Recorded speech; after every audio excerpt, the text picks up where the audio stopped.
வணக்கம் மக்களே! இந்தியா ரூபாய் பெரிய அதிர்ச்சி கொடுத்திருக்கிறது.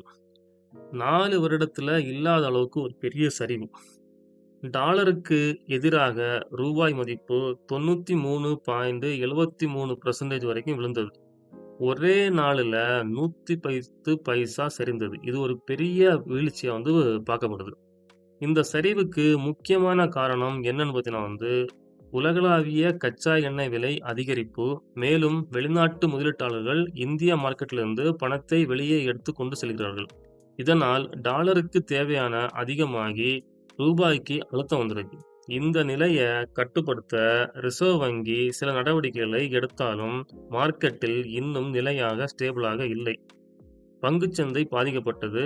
முதலீட்டாளர்கள் கவலையுடனும் அதிருப்தியுடனும் இருக்காங்க.